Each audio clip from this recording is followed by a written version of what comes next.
What's good, everybody? Welcome back to a Tying Tuesday video in March where we are interviewing and talking to the tyer for the fly. Today we have Kyle, our store manager, in here to talk a little bit about his fly tying journey and then what fly he's picked and what he's going to tie and why. Kyle, man, super stoked to have you, bro. Thanks for having me. You're the dude who got me into fly tying, and I think that's a super cool thing to say because you helped me a ton with fly fishing, but to be the dude who got me into fly tying and turned me onto that side of this whole thing is really, really cool. And it's because of who you are and how you are, just like drove me to want to do more when it came to fly fishing. So thank you very much. Absolutely, man, absolutely. So let's just jump right in, bro. What got you into fly tying? I really started tying like when COVID hit. Not too long ago, obviously, but like it was definitely a pastime hobby. You're sitting at home, you know, trying to figure out what you want to do, and I got a fly tying kit from my parents for Christmas that year, and kind of just messed around with it for a little bit and would put it away. And then, you know, that's kind of where I got started. And then once I started kind of working here at AvidMax, it totally like went to a whole nother level. Learning materials, like knowing what materials are what, hooks. It was just a whole nother ball game, man. You know. Yeah, hooks, beads. Goodness gracious. Yeah, when you're working with fly tying material all day, you should probably become a pretty good tyer. So yeah, and I think your game is elevated, man. Like watching you from your first videos tying on camera here at AvidMax to now where you're at, you're teaching way more. You're talking about the differences in materials way more. You're talking about substitutes, which is really, really awesome because I know a ton of our viewers are always coming back and saying, you know, whatever is out of stock. And so you're elevating that in a great way so other people can be creative and tie the same bug with a variation or maybe even a new material. Yeah, and when like I said, when I first started working here too, I had a lot of mentors that worked here as well. There was very good, you know, fishy dudes that worked here. Kind of took me kind of under their wing, and I kind of learned pretty quick. So it's nice to have those resources, you know. Sure. For sure. And I'm glad I was able to kind of have that effect on you. Hell yeah. Speaking about resources, man, what's been the hardest thing for you to either learn or master as you're going through this tying journey?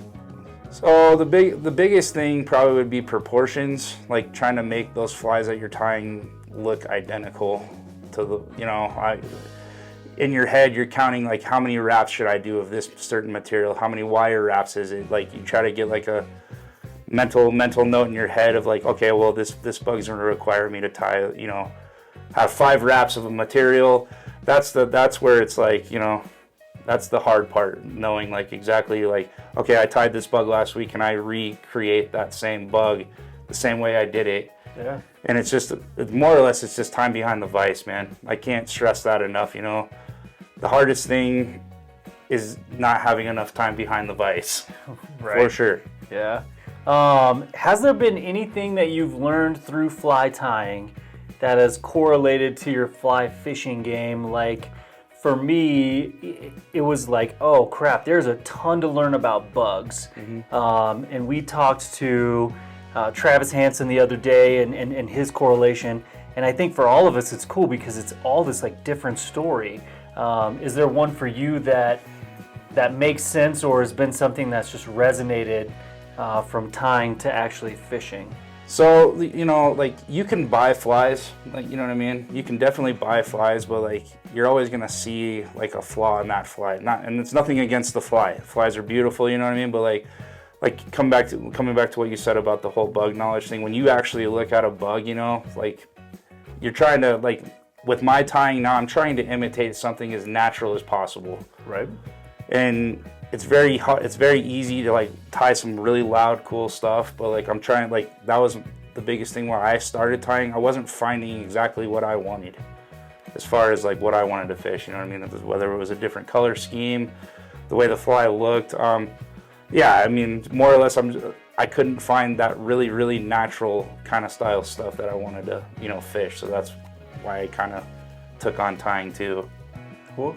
So today you're going to tie up the Zucchini Chironomid. Zucchini Chironomid. Yeah. I knew I was going to mess up that name. I was like, I think it's something to do with a cucumber. The cucumber Chironomid. No. So the Zucchini Chironomid, why the Zucchini Chironomid?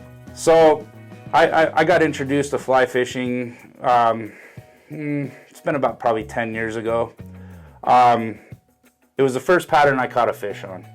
Oh, very cool. So it was a very, very surreal moment, you know what I mean? It wasn't in the rivers, obviously a still water pattern, but very close pattern to my heart, man. So it's not a hard tie. It's nothing extravagant by any means, you know. It's a guide fly really, but it's very sentimental to me. Yeah, heck yeah. Just because, you know, catching that first fish on a fly rod and remembering that moment, you know what I mean? I was super stoked. Still got a photo of it. It's pretty cool. So that one's always had a special place in my heart. And was it bearded Kyle or regular face? It was bearded Kyle. I haven't shaved in about 6 years. Perfect. So. Perfect. Well, sweet, man. Let's readjust this space and tie the Zucchini Chironomid. Sounds good, man. Sweet, brother. Thank you so much. Yeah, absolutely. Before I get started today, I'd love it if you guys would just like and subscribe. It helps the video channel out a lot. Let's get started. So the hook I'm using for this guy today is going to be a Tiemco 201R. Pretty cool stout little hook. It's its bigger brother to the 200R. Just a little bit wider gape on this guy. Really like this guy for chironomids. Bead I'm using for this guy today is a 7/64 in the pearl white. Just a Countersunk bead. Thread is going to be a 70 denier in black. I'm going to start my thread right behind the eye here. Right there. My scissors trim out my excess thread. And I'm going to grab my ribbing for this fly. It's going to be a red ultra wire and small.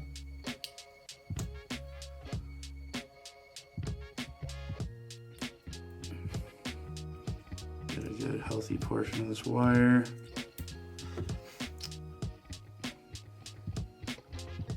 And I like to tie this in on the near side to me.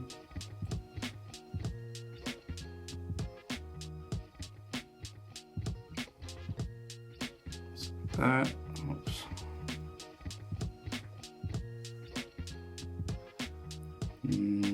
Work my thread down with that wire. Just good clean touching wraps here.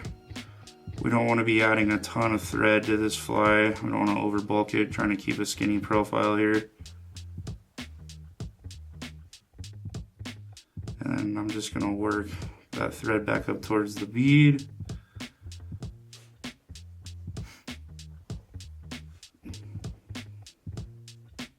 Give this guy a little bit of a taper. Gonna work down, work back up. Come back down about halfway. Work back up. About a quarter, work back up. That gives this fly a nice taper here. I'm gonna work it back down.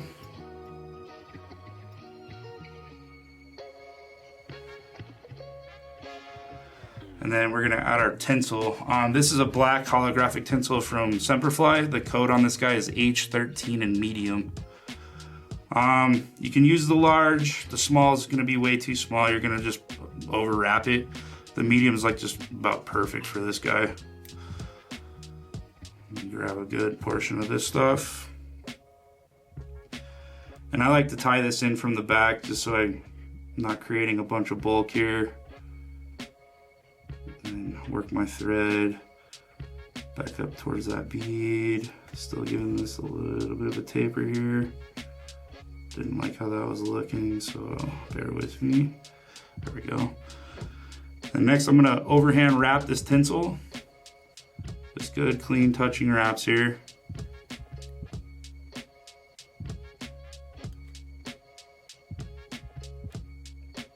Take your time with this. I don't want any spaces in between where you're going to see the thread.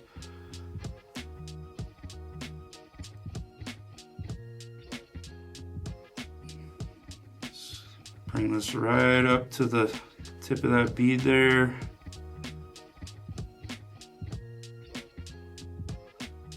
Just like that. We're gonna capture that off with a couple thread wraps. Like so. I'm gonna trim out my excess. And then I'm gonna counter wrap my wire going the opposite way I went from the tinsel here. So I'm gonna initial wrap, and I usually want about 5 to 6 segments on this guy. 2, 3. Just good clean spaces. All right there, gonna capture that off. And helicopter my wire out.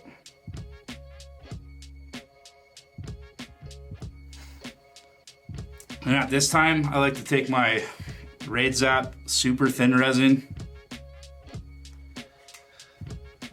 and just give this guy a nice little coat. It's gonna give it durability and it's gonna give it some sheen to it.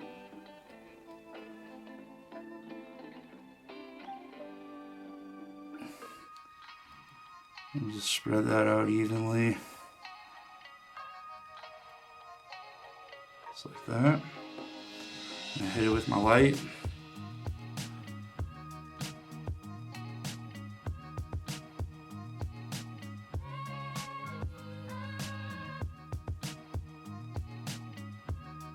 Good cure there. So I could whip finish this and be done, and that's the original Zucchini, but I've been fishing it with a hotspot collar, and I really like this Spectra Dub, and this is a color code 295. It's a red, just to give it a little bit of a hotspot on that collar.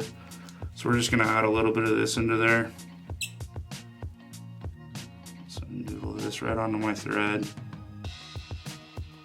I like this Spectra Dub too because it noodles on very nice and even. Come straight forward there. Add a little bit more there.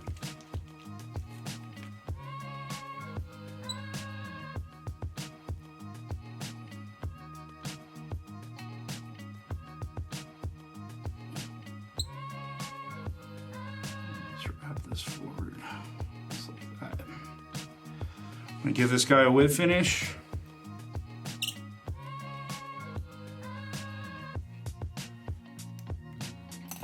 Snip out my thread.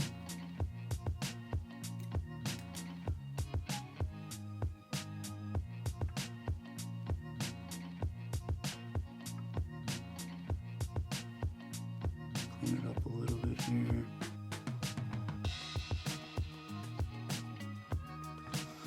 And there you have it, the Zucchini Chironomid with a little bit of a hot spot there. If you like this pattern today, you could give us a like and subscribe like I said earlier before the video. You can find all these materials at avidmax.com or come see us in the shop in Centennial. Thanks for watching.